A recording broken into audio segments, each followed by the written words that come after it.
इसमें से सबसे अच्छा कुछ नहीं होगा। हमारे को आसपास में 13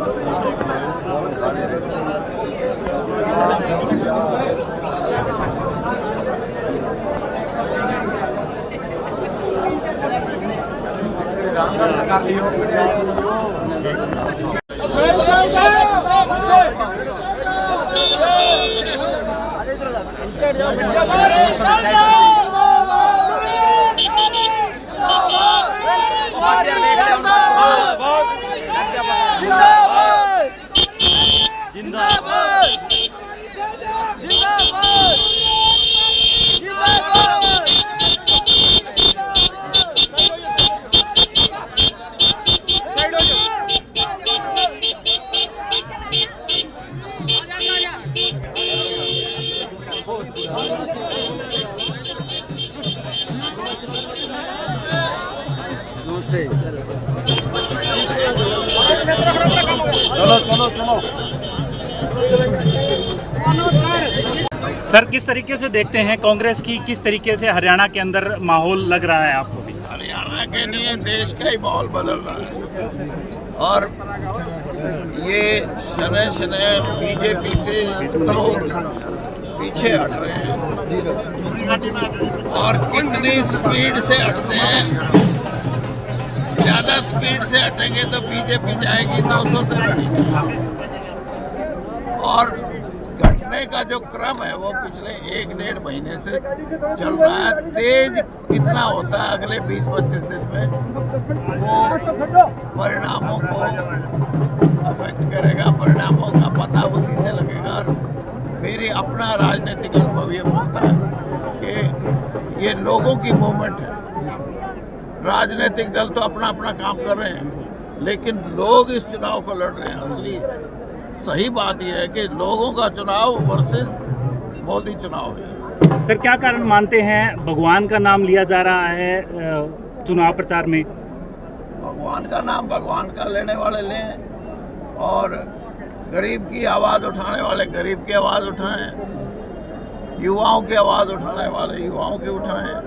और चुनाव जब परिकाष्ठा पे होता है ना, तब चुनाव ये हो जाता है कि किसको जिताना है, किसको हटाना है। सर, अंतिम सवाल, कांग्रेस हरियाणा में एक है, एक साथ एकजुट होकर चुनाव लड़ रही है? मैंने अभी बताया कांग्रेस तो एकजुट है ही है, लेकिन कांग्रेस का एकजुट होना, मैं कहता हूँ कि लोग इस बात के लिए प्रेरित कर रहे हैं कि भाई हम आगे आए, अब आप एकजुट हो और आने वाले जो 15-20 दिन का समय है।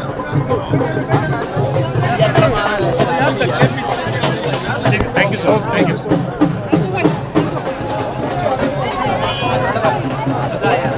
कमाल, चल भाई चल, बोलिए यार तुम्हारा। बैठो बैठो।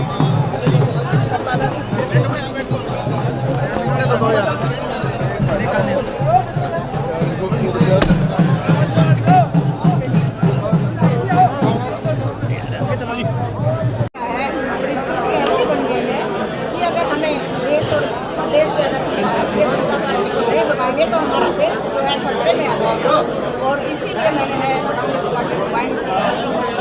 जी का बड़ा अच्छा नेचर है, मुझे पसंद आया। मैडम, यही विचारधारा तो लोगों के बीच नहीं थी, भाजपा में किसी भी तरीके से आगे ला रही है। हमने भी इसीलिए मेहनत करी थी, 30 साल लगाए हैं मैंने जी जान से सेवा की।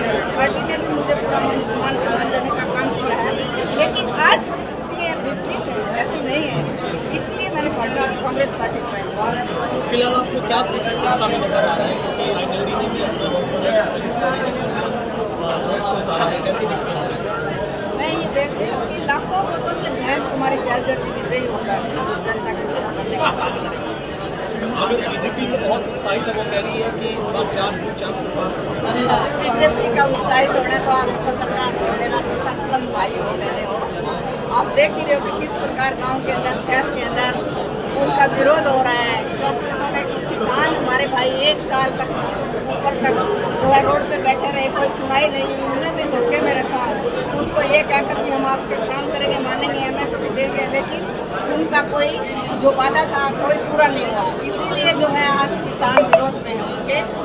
और यही कारण है कि आज जो है बीजेपी को कोई भी पसंद नहीं करता। उन्होंने बहुत नारे दिए, युवाओं को नौकरी लगाने का दिया, लेकिन नौकरी आपको पता है नौकरी नहीं मिली।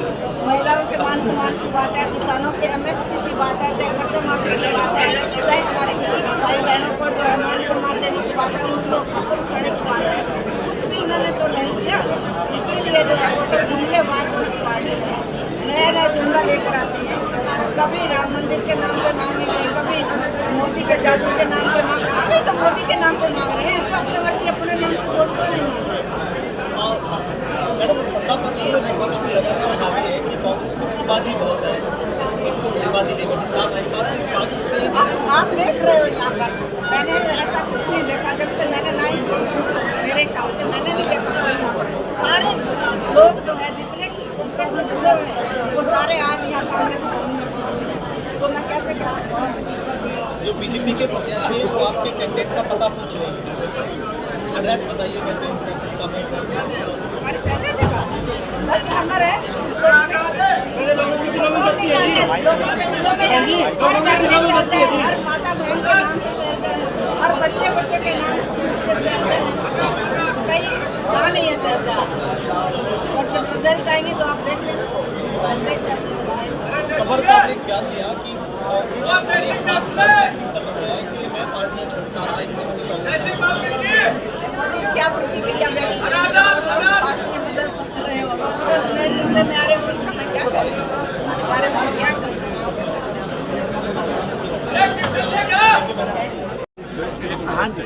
भाई साहब, कैसा माहौल देख रहे हो आज करने जा रही है? आज क्या कार्यक्रम हो सकता है? मैं मानता हूँ कि इतिहास बचेगा सिरसा इस बार।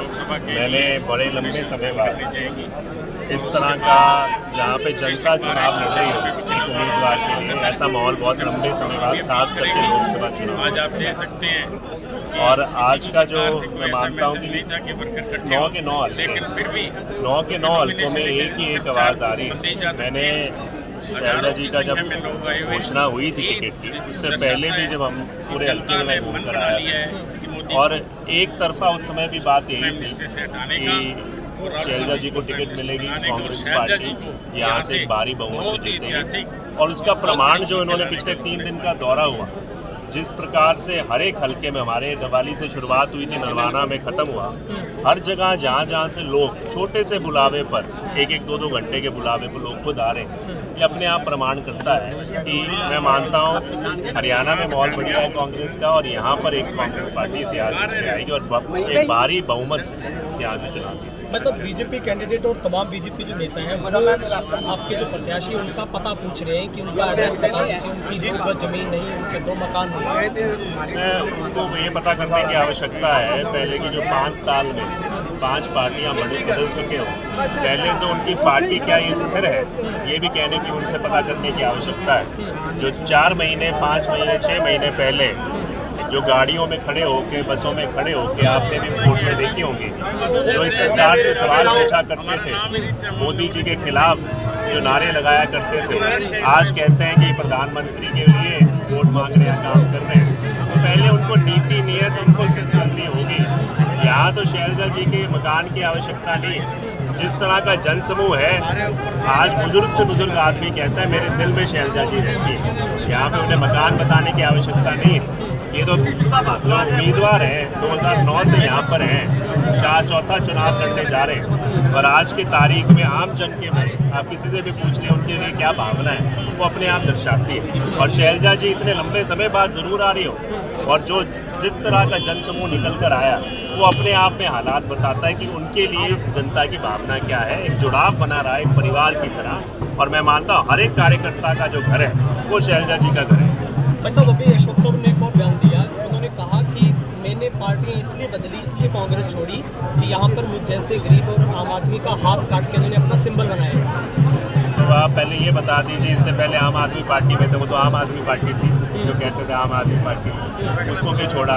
उससे पहले तृणमूल कांग्रेस को क्यों छोड़ा? उससे पहले उन्होंने खुद का भी एक, मेरे ख्याल से एक संगठन बजाया था, अपने खुद के संगठन को क्यों छोड़ा? पहले ये जवाब दे दें, कांग्रेस पार्टी जिस पार्टी ने 15 साल के इतिहास में वो शायद एक ऐसे शख्स होंगे पूरी किसी भी राजनीतिक पार्टी में, कांग्रेस ने शुरुआत हुई NSUI के राष्ट्रीय अध्यक्ष बनाया गया, उसके बाद युवा कांग्रेस का राष्ट्रीय अध्यक्ष बनाया गया, उसके बाद रहते हुए राहुल गांधी जी ने यहाँ पर सीधी टिकट देने का काम किया, सबने मिलकर उनको सांसद चुनने का काम किया, सांसद के बाद AICC सेक्रेटरी बनाने का काम किया पार्टी ने, राजस्थान की उस समय जिम्मेवारी दी गई थी, उसके बाद आए PCC अध्यक्ष बने, कहते हैं खुद गर्व से कहा करते थे मैं सबसे लंबे समय का 6 साल से प्रदेश अध्यक्ष रहा। उसके बाद जब पार्टी की दुर्गति कर दी उसके बाद वो छोड़कर चले गए और कहते हैं कि पार्टी ने मुझे क्या दिया, ये गरीब कार्यकर्ता क्या दिया। ये तो हमारे जैसे कार्यकर्ता जो आसपास खड़े हैं इनसे पूछिए, इनके दिल में जो 30 सालों से कांग्रेस के अंदर रहे हैं उनको अभी तक दरिया बिछा रहे हैं, मगर वो फिर भी पार्टी के साथ जुड़े हुए हैं। और जिस व्यक्ति विशेष को इतना कुछ मिल लिया वो पूछ रहा है कि मुझे इस पार्टी ने गरीब आदमी को क्या दिया, तो अपने आप ही बात पूछ सकते हैं। मैं इसमें नहीं जाऊंगा, मैं ये कहूँगा कि आज मुद्दों की राजनीति पे बात करें। मुद्दा सिर्फ जहाँ बेरोजगारी है, भ्रष्टाचार है, इस तरह के मुद्दे हैं, इनके ऊपर मैं मानता हूँ इस बार वोट की चोट से कांग्रेस पार्टी को जिताया। ठीक है, थैंक यू।